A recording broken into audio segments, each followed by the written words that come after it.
There's only two things that I want more than anything in this world. A 6-digit Bitcoin and a clean pair of trousers. But it looks as though I won't have either until 2021. Wow, the year 2020 has brought us hundreds of percent gains for Bitcoin. But guys, what is in store for Bitcoin and altcoins in 2021 surely will leave you breathless. I think it's about time we make a mess. Let's do this. Welcome back, everyone. I'm your host, Marty Munchalot, and we have just gotten so much to be delving into here with Bitcoin's charts. As it seems, there's only one direction Bitcoin really likes to go these days. But guys, we are going to be showing you some blast-off targets to start off this new year, but we're going to be taking a look at what lies underneath us, because believe me, we have just been building and building and building, and there is a lot of great things to come. Wow, so if you guys are ready to see a 6-digit Bitcoin in the new year and a 4-digit Ethereum, guys, make sure to smash that like, turn on the subscribes, hit the notification bell, and we can just dump on into this data. Eeny, meeny, miny, mo is Bitcoin about to blow. Guys, so if we start off here on this hourly chart, Bitcoin has been fighting within some very key fib levels and actually has been bouncing exactly where we would hope. It did actually go down to that 50-hour moving average, which is always that next leg of support after we breach the very short-term 21-hour. But now currently, after about 7 or 8 hours fighting in between both of them, we're now right on top of the 21-hour, and you can even see our current candle is a massive wick to the downside, meaning most of the pressure is pushing up on Bitcoin. Guys, a lot to be delving into. We are going to be looking at Ethereum and some other charts in this video as well, but as per request from many of you, we're going to be taking a more in-depth look into altcoins, specifically though, once they start having some very interesting movement.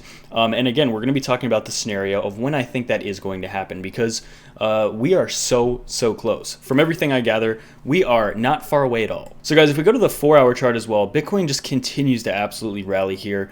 We've just been holding, even on this 4-hour chart, the 21 moving average on the 4-hour chart has been playing a key role for Bitcoin as well. And you can even see these last two 4-hour candles, you can see the pressure is majorly to the upside. I think a lot of people in this market want to see a $30,000 Bitcoin before 2020 is over. It's kind of irrelevant, you know, it's just a big even number that a lot of people I think would just want to see. You know, a month ago everyone was talking about, man, if we could just get a $20,000 Bitcoin in 2020, that would be awesome. Now we're already right around 30, so we have to appreciate how far we've come in such a small amount of time, guys.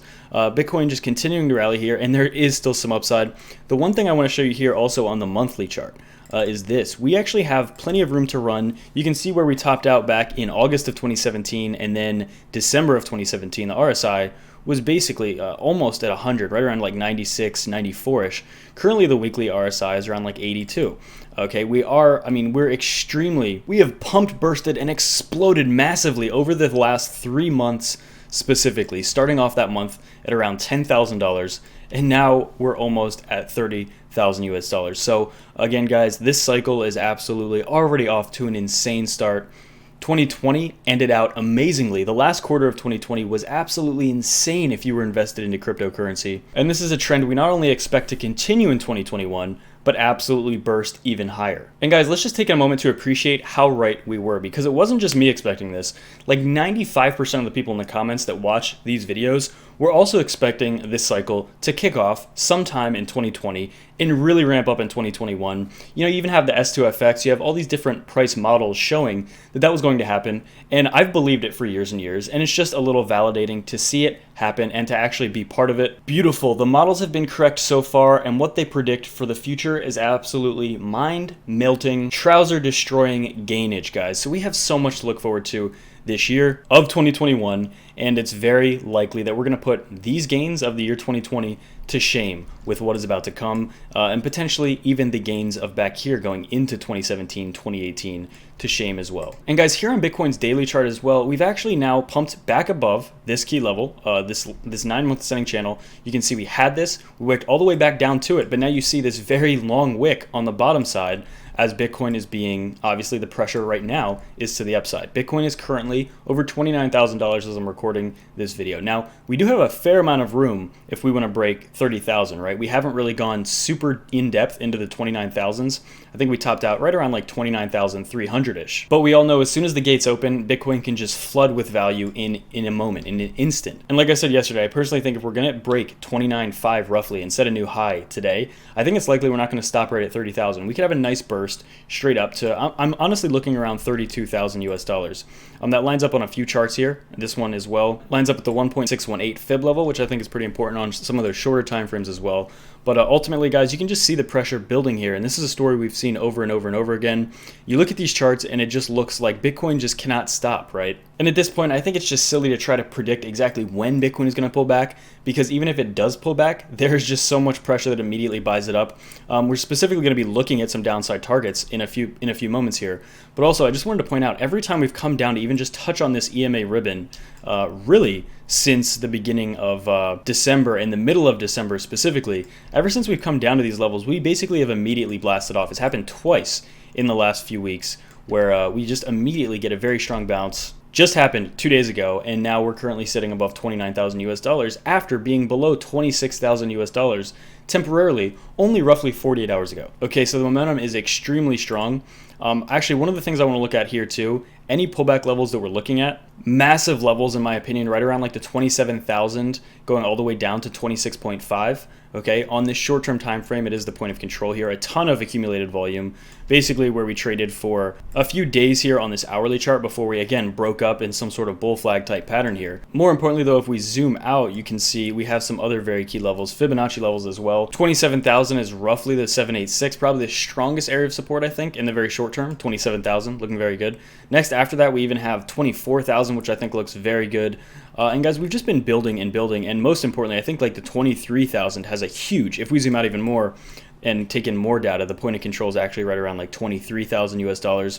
We traded there for quite a bit, December 17th to December 25th. So remember, that was like the over a week of sideways consolidation before absolutely bursting from 23,000 basically to 28, and now 29 where we are right now. You know, not long after 28, we basically went up to 29,000 just a few days later. So to the downside, those are some targets we're looking at. And you notice I didn't mention anything below 20,000 US dollars. We take a look on this weekly chart, which by the way, we're going to be getting a yearly close, a monthly close, all in just hours here. But if we take a look at the weekly chart as well, again, keep in mind we have the 21-week moving average down at about 15,000 US dollars. 21-week moving average is an amazing place to pull back to in a bull market, where the best buys, basically historically, the very best entries are at the 21-week moving average in a bull market, right? So basically what that means is the best place to buy is at the 21-week moving average. Guys, I just don't think we're going to get an opportunity to do that at this point. We are going to come down to the 21-week moving average at some point, naturally. But will Bitcoin be already above $40,000, $50,000, $60,000 at that point? Who knows? But my point is, 20,000 US dollars, breaking below that, good luck. If you get that opportunity, congratulations. If we get that opportunity to buy at 20,000 US dollars, more for us.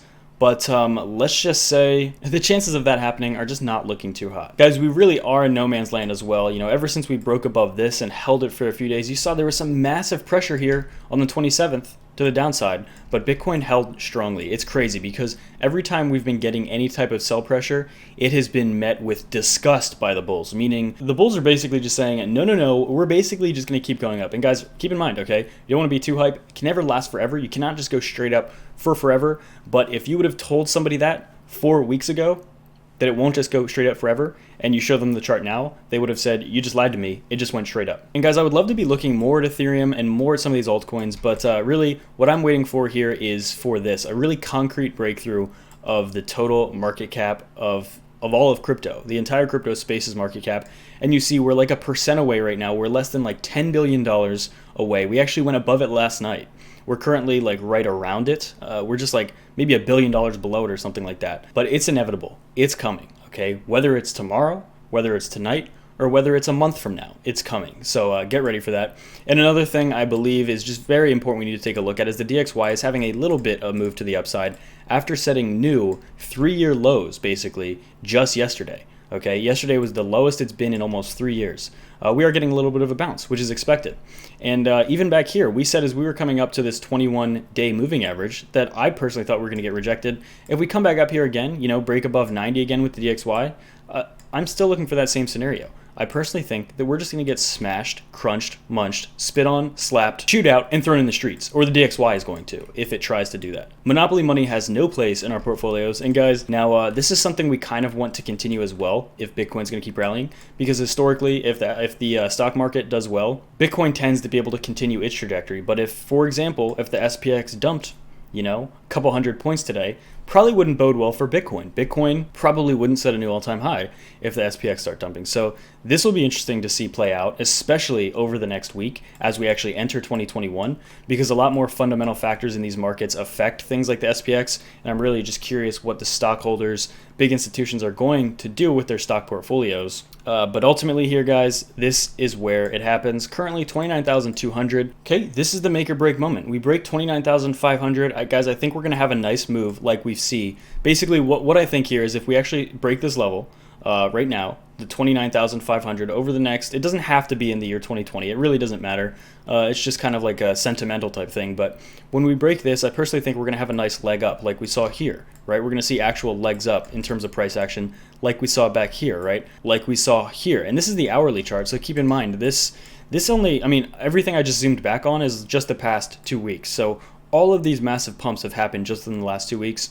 And it's very likely that if we do continue here, we are going to go quite a bit above 30,000 if we can actually break these highs that we set just yesterday. But fair warning as well, one thing that I said, if we weren't going to get a pullback here, it's not my favorite scenario because then it makes it a little more likely that we could get slammed down a little bit harder at this point. But we also have to acknowledge the fact that Bitcoin is so incredibly strong at these levels that even if we do get a slam down, we've seen slam downs get slammed down and not even just go anywhere near where they could go in terms of a pullback because they just got bought up. The sellers are just a little too weak still at this point. Okay, back on the 27th, we were saying this is a pretty good indication we could be seeing a reversal, and what do you know? We're $3,000 above that now, just 4 days later. So what does that teach us in a Bitcoin bull market? Never doubt Bitcoin. Don't place your bets against Bitcoin in a bull market. Wow, so if you guys are new to the channel, make sure to like, subscribe, turn on those post notifications, guys. It has been an absolute beautiful year in terms of our finances, in terms of cryptocurrency finances, in an otherwise destructive, horrible year. 2020 has been unanimously a bad year from many people's perspectives. Actually, everyone would agree 2020 was probably the worst year in a long time. But that silver lining for crypto holders, our dreams are starting to play out a little bit after a few years of pain. 2018, 2019, even the first portion of 2020, we're seeing more validation about why Bitcoin was created. And yeah, I'm just extremely looking forward to the year 2021. And guys, it truly is our goal. It's our responsibility to keep talking about Bitcoin, keep spreading information, telling people why Bitcoin is important, telling people why it's safer, smarter to keep at least some of your wealth in Bitcoin, as we're currently seeing a crisis around the world, but also very specifically in the US in terms of our monetary policy. It's an actual crisis. And it's important to continue educating people that there is an alternative, and the alternative has been paying back dividends for basically the last 10 years, guys. And I see no reason why that would stop. Peace out 2020. Let's make 2021 the year of gainers.